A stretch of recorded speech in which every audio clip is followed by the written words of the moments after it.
പുതിയൊരു വീഡിയോയിലേക്ക് എല്ലാവർക്കും സ്വാഗതം. ഇന്നത്തെ വീഡിയോ എന്ന് പറയുന്നത് നമുക്ക് ഒരു രൂപ പോലും ഒരു പൈസ പോലും ചിലവില്ലാതെ തന്നെ താറാവിനും കോഴിക്കുമൊക്കെ നല്ലൊരു തീറ്റ കൊടുക്കാൻ കഴിയും, അതിനെക്കുറിച്ചാണ്. അതുപോലെ തന്നെ നല്ല ആരോഗ്യവും വൈറ്റമിൻസും ഒക്കെ കിട്ടുന്ന ഒരു തീറ്റ തന്നെയാണ് നമുക്കിതിനകത്ത് ചിലവുകളോ കാര്യങ്ങളോ ഒന്നും വരുന്നതുമില്ല. അപ്പോൾ പലരും പറയാറുണ്ട്, നമ്മൾ ഇതുപോലെ പാക്കറ്റ് ഫീഡുകളൊക്കെ മേടിച്ച് കൊടുക്കുന്നവർക്ക് ഇത് ഭയങ്കര നഷ്ടമാണ്, നമുക്ക് താറാവിനും കോഴിയൊന്നും വളർത്താൻ പറ്റില്ല, ഭയങ്കര ചിലവാണെന്നൊക്കെ. പക്ഷേ അത് നമ്മളിങ്ങനെ ഈ രീതിയിൽ ചെയ്തു കഴിഞ്ഞാൽ ഒരിക്കലും നമുക്ക് അതിനകത്ത് നഷ്ടമൊന്നും വരില്ല. അതുപോലെ തന്നെ നമുക്കൊരു ചെറിയൊരു വരുമാനവും അതിൽ നിന്നും ഉറപ്പായിട്ടും കിട്ടും. ഇപ്പോൾ കുറേ നാളുകളായി ഞാനിങ്ങനെ താറാവിനെയും കോഴിയൊക്കെ വളർത്തുന്ന ആളാണ്. അപ്പോൾ അതുകൊണ്ട് തന്നെ എനിക്കറിയാൻ പറ്റും ഇതിൽ വലിയ നഷ്ടമൊന്നുമില്ല. പിന്നെ നഷ്ടം വരുന്നതെന്ന് പറയുമ്പോൾ ഇതുപോലെ പാക്കറ്റ് ഫീഡുകൾ മാത്രം കൊടുക്കുന്നവർക്ക് നഷ്ടം തന്നെയാണ്. അതിനായിട്ട് നമ്മളിതുപോലെ ഞാൻ വേറെയും വീഡിയോകളൊക്കെ ചെയ്തിട്ടുണ്ട്. കപ്പയ്ക്ക, അതുപോലെ തന്നെ മീനിൻ്റെ വേസ്റ്റ്, അങ്ങനെ എന്തൊക്കെയാണോ ഇലവർഗ്ഗങ്ങൾ, എല്ലാ ഇലകളും നമുക്ക് ഉൾപ്പെടുത്താം. അപ്പോൾ അങ്ങനെയൊക്കെ ഇലകൾ അരിഞ്ഞിട്ട് കൊടുക്കുകയോ അതുപോലെ തന്നെ അരിയാതെ തന്നെ വേണമെങ്കിലും കൊടുക്കാം, കഴിക്കുന്നുണ്ടെങ്കിൽ അങ്ങനെയും ചെയ്യാം. അപ്പോൾ അങ്ങനെയുള്ള തീറ്റകളൊക്കെ നമ്മൾ വാഴപ്പിണ്ടി ഒക്കെ നമ്മൾ ഉൾപ്പെടുത്തുകയാണെങ്കിൽ ഉറപ്പായിട്ടും നമുക്കിതിനകത്ത് നഷ്ടമൊന്നും വരില്ല. നമുക്ക് വലിയ ലാഭം എന്നുള്ള രീതിയിലല്ല, പക്ഷേ നമുക്ക് അത്യാവശ്യം ലാഭവും കാര്യങ്ങളൊക്കെ നടക്കും. അതുപോലെ തന്നെ നമ്മുടെ വീട്ടിലേക്ക് ആവശ്യമായ മുട്ടയും ഇതിനോടൊപ്പം നമ്മളിപ്പം പുറത്തുനിന്നൊക്കെ മേടിക്കുകയാണെങ്കിൽ നമുക്ക് ആ മുട്ടയ്ക്കും നമ്മൾ പൈസ കൊടുക്കുമല്ലോ. അപ്പോൾ മാത്രമല്ല നല്ല ഗുണമേന്മയുള്ള മുട്ടയും കൂടെയാണ് നമുക്ക് കിട്ടുന്നത്. നമുക്കറിയാം നമ്മൾ എന്തൊക്കെ തീറ്റകളാണ് നമുക്ക് കൊടുക്കുന്നതെന്നറിയാം. അപ്പം പുറത്തുനിന്ന് മേടിക്കുമ്പോൾ നമുക്കതൊന്നും അറിയില്ലല്ലോ, അവരെന്തൊക്കെയാണ് കൊടുക്കുന്നത് എന്നൊന്നും. ഇതാകുമ്പോൾ നമുക്കറിയാം നമ്മുടെ വീട്ടിൽ നമ്മൾ കൊടുക്കുന്ന തീറ്റകൾ, അതുപോലെ പുറത്തേക്ക് ഇറക്കി വിടുമ്പോൾ അത് എല്ലാം കഴിക്കുന്നുണ്ട്, അങ്ങനെയൊക്കെ.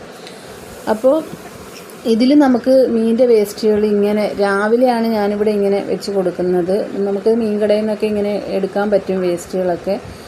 അപ്പോൾ അത് ഇങ്ങനെ കൊണ്ടുവന്ന് മുറിച്ച് കൊടുക്കണം, അല്ലെങ്കിൽ അതിൻ്റെ തൊണ്ടയിൽ കുടുങ്ങും. മുറിച്ചിട്ടാണ് വെച്ച് കൊടുത്തിട്ടുള്ളത്. രാവിലെ മറ്റ് തീറ്റകളൊക്കെ കൊടുക്കുന്നതിനൊക്കെ മുമ്പേ ആയിട്ട് തന്നെ ഇത് കൊടുക്കണം. കാരണം എങ്കിൽ മാത്രമേ എല്ലാം കഴിക്കുള്ളൂ. അല്ലെങ്കിൽ കുറച്ച് കഴിച്ചിട്ടൊക്കെ അത് ബാലൻസ് വെക്കും. അപ്പോൾ അത് പിന്നെ അങ്ങ് മീനിൻ്റെ അറിയാമല്ലോ. അപ്പോൾ നമുക്കത് മീനിൻ്റെ എന്ന് വെച്ചാൽ സ്മെല്ലുള്ളൊരു കാര്യമാണ്. അപ്പോൾ അതുകൊണ്ട് അത് മാക്സിമം നമ്മളത് കൊടുത്ത് തീർക്കുക, പിന്നത്തേക്ക് വെച്ചേക്കാതെ. പിന്നെ നമുക്കത് വേവിച്ച് കൊടുക്കുന്നതിൽ നമുക്ക് വേവിച്ച് വെക്കാം, അത് കുഴപ്പമില്ല.